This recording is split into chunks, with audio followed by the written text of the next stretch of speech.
నమస్కారం అండి. నేను doctor A Soumya Reddy, neuro physician, Renova Neelima hospitals, Sanath Nagar.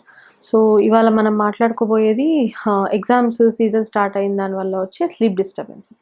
So, majority స్టూడెంట్స్‌కి ఎగ్జామ్స్ సీజన్‌లో ఉన్నప్పుడు మెంటల్ స్ట్రెస్ అనేది చాలా ఎక్కువగా ఉంటుంది. ఈ పీరియడ్స్ ఆఫ్ మెంటల్ స్ట్రెస్‌లో మాక్సిమమ్ ఫుడ్ అండ్ స్లీప్ అనేది ఎక్కువ నెగ్లెక్ట్ అయితూ ఉంటాయి. అందులో కూడా ముఖ్యంగా స్లీప్ అనేది బాగా డిస్టర్బ్ ఉంటది. సో, చాలామంది స్టూడెంట్స్ ఏం చేస్తారు, నెక్స్ట్ డే ఎగ్జామ్ అన్నప్పుడు ముందు రోజు రాత్రి కంప్లీట్ మేలుకోవడం గానీ, లేదా కంప్లీట్ నైట్ ఔట్ చేయడం గానీ చేస్తుంటారు. Less than 2-3 hours of sleep కూడా చూస్తుంటాం. సో, దానివల్ల వచ్చే హార్మ్‌ఫుల్ ఎఫెక్ట్స్ అనేది ఇవాళ మాట్లాడుకుందాం. సో, మెయిన్‌గా స్లీప్ అనేది మన బాడీ మంచిగా నార్మల్ ఫిజియోలాజికల్ ఫంక్షనింగ్‌కి చాలా ఇంపార్టెంట్ పార్ట్ అనమాట. సో, మీరు నిద్రపోయినప్పుడు ఏమవుతుందంటే, ఆ రోజు మార్నింగ్ మీరు చదివినది కానీ, మీరు చేసిన యాక్టివిటీ గానీ కంప్లీట్‌గా కన్సాలిడేట్ అయితుంది. సో, మెమరీ కన్సాలిడేషన్ అనేది మీరు నిద్రపోయిన టైంలో జరుగుతుంది. అది ప్లస్ మీ బాడీలో చాలా మటుకు హార్మోన్స్ కూడా డ్యూరింగ్ స్లీప్ రెగ్యులేషన్‌కి గురవుతుంటాయి. అంటే రెగ్యులేట్ అయితుంటాయి మీ హార్మోన్స్. సో, ఫర్ ఎగ్జాంపుల్ మీ ఇన్సులిన్ లెవెల్స్ వల్ల బ్లడ్ షుగర్ లెవెల్స్ కంట్రోల్ అయితుంటాయి. లెప్టిన్ అండ్ గ్రెలిన్ అనే హార్మోన్స్ వల్ల అపెటైట్ కంట్రోల్ అవుతుంది. అండ్ ఆల్సో కార్టిసాల్ అనే హార్మోన్ కూడా డ్యూరింగ్ స్లీపే రిలీజ్ అవుతుంది ఎక్కువ. సో, స్లీప్ తక్కువ అవ్వడం వల్ల ఈ హార్మోనల్ ఇంబాలెన్స్ అనేది చాలా ఎఫెక్ట్ అవుతుందనమాట. మీకు స్లీప్ తక్కువైన దాని వల్ల పెరిగిన కార్టిసాల్ లెవెల్స్ వల్ల స్ట్రెస్, ఇమ్యూనిటీ తగ్గుతుంది. అండ్ మెమరీ పవర్ కొంచెం తగ్గడం కానీ, కాన్సంట్రేషన్ తగ్గడం కానీ, కొంచెం కన్‌ఫ్యూజన్ లాగా ఉండడం కానీ జరుగుతుంటుంది. And appetite stimulating hormones leptin and ghrelin imbalance వల్ల కూడా చాలా మందికి హంగర్ క్రేవింగ్స్ అనేవి కూడా బాగా పెరుగుతుంటాయి. సో, మీరు గమనించుంటే మీరు మిడ్ నైట్ ఎక్కువసేపు మేలుకునే కొద్దీ మీకు హంగర్ అనేది ఇంకా కొంచెం బాగా పెరుగుతూ ఉంటుందనమాట. సో, దానివల్ల వెయిట్ గెయిన్ అయ్యే ఛాన్సెస్ కూడా చాలా ఉంటాయి.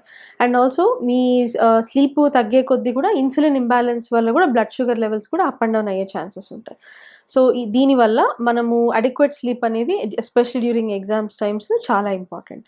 ప్లస్ ఈ మధ్య బయట ఎక్కువ చూస్తున్నది ఏంటంటే యాంటీ స్లీపింగ్ పిల్స్ కానీ, లేదా కొంచెం మెమరీ ఎన్హాన్సర్స్ కానీ, ఇలాంటి పిల్స్ వాడిన దానివల్ల చాలామంది స్టూడెంట్స్ ఎఫెక్ట్ అవ్వడం కానీ, ఇలాంటి డిఫరెంట్ సైడ్ ఎఫెక్ట్స్ చూస్తుంటాం. ఫర్ ఎగ్జాంపుల్ హెడేక్ కానీ, నాజియా, వామిటింగ్, బాగా విపరీతమైన వాంతులు అవ్వడం గానీ, లేదా ఇదివరకు కార్డియాక్ ప్రాబ్లమ్స్ ఉన్న వాళ్ళలో ఇంకొంచెం కార్డియాక్ ఇబ్బందనేది ఎక్కువ అవ్వడం గానీ, కడుపు నొప్పి గానీ, యాంగ్జైటీ, డిప్రెషన్ ఇలాంటి వాటికన్నిటికి గురవుతుంటారు. సో, అవి చాలా unhealthy and they are not suggested by any doctors.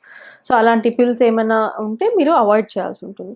And మీకు ఆప్టిమల్ ఫంక్షనింగ్ అంటే మీ బ్రెయిన్ కొంచెం బాగా ఎగ్జామ్ డే రోజు బాగా ఫంక్షన్ అవ్వడానికి కానీ, మీరు ముందు వరకు అంతా చదివిందంతా బాగా గుర్తుంచుకోవడానికి minimum 4-5 hours of sleep before the night of exam అనేది compulsory. So, anti sleeping tablets అనేవి మల్టిపుల్ కేటగరీస్‌లో ఉంటాయండి. అవి చాలా ఇయర్స్ నుంచి మేము డిఫరెంట్ న్యూరలాజికల్ కండిషన్స్‌కి వాడుతుంటాం.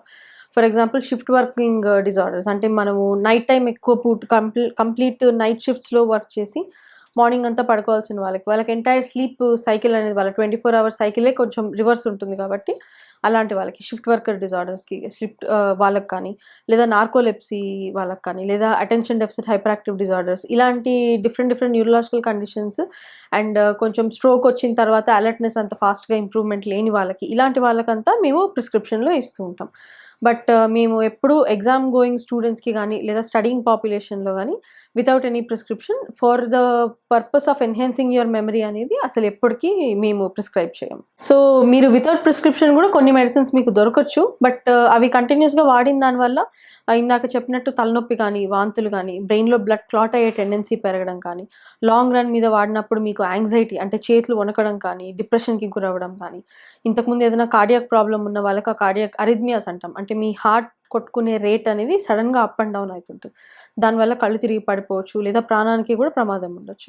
సో, ప్రిస్క్రిప్షన్ లేకుండా for the purpose of memory enhancement కానీ, for the purpose of increasing your exam performance కానీ జనరల్‌గా ప్రిస్క్రైబ్ చేయం. సో, స్టూడెంట్స్ మేము యాస్ న్యూరాలజిస్ట్ చెప్పదలుచుకుంది ఏంటంటే, మీరు మెమరీ ఎన్హాన్స్ చేసుకోవడానికి కానీ, ఎగ్జామ్‌లో బాగా పెర్ఫార్మ్ చేయడానికి కానీ చాలా మంత్స్ టుగెదర్ చాలామంది ఇలా వాడుతుంటారు. ఈ పిల్స్ వాడుతుంటారు. యాంటీ స్లీపింగ్ పిల్స్ కానీ, మెమరీ ఎన్హాన్సింగ్ పిల్స్ కానీ.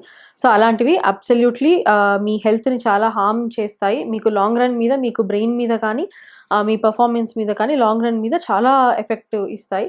కాబట్టి మీరు అలాంటి డ్రగ్స్ అనేది ఓవర్ ద కౌంటర్ డ్రగ్స్ అనేవి అసలు కంప్లీట్‌గా అవాయిడ్ చేయడం చాలా బెటర్.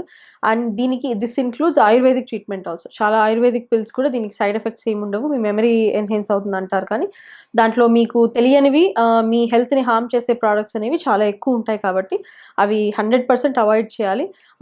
మీరు ప్రిపరేషన్ అనేది కొంచెం ముందుగా స్టార్ట్ చేస్తే గనక ఇలాంటి అవసరాలంటూ రావు మీకు. అండ్ అట్‌లీస్ట్ ముందు రోజు ఎగ్జామ్ ముందు రోజు రాత్రి మినిమమ్ 4-5 అవర్స్ ఆఫ్ స్లీప్ లేనిదే మీరు అప్పటి వరకు చదువుకున్నంత మీకు కన్సాలిడేట్ చేయలేకపోతారు. నెక్స్ట్ డే మార్నింగ్ కూడా మీకు ఆ టైంలో మీకు ఆ లిమిటెడ్ 2-3 అవర్స్ ఆఫ్ ఎగ్జామ్ అంత లిమిటెడ్ టైంలో అంత స్ట్రెస్‌లో మీకు గుర్తు రావడం అనేది కూడా మీకు అప్ టు ద మార్క్ అనేది ఉండదు. సో, అడిక్వేట్ స్లీప్ అనేది మీ ఎగ్జామ్ పెర్ఫార్మన్స్‌ని ఇంకా ఎన్హాన్స్ చేస్తదే కానీ మీకు స్లీప్ లేకపోవడం వల్ల వచ్చే సైడ్ ఎఫెక్ట్స్ ఇంకా మీకు ఎక్కువ ఉంటాయి. అండ్ స్లీప్‌తో పాటు adequate exercise, regular adequate exercise, aerobic exercise కానీ, వాకింగ్ కానీ, స్విమ్మింగ్ కానీ, సైక్లింగ్ కానీ, ఇట్లా ఏరోబిక్ ఎక్సర్సైజ్ కానీ, good food, good healthy diet కానీ ఇలాంటివి they are much beneficial to your health.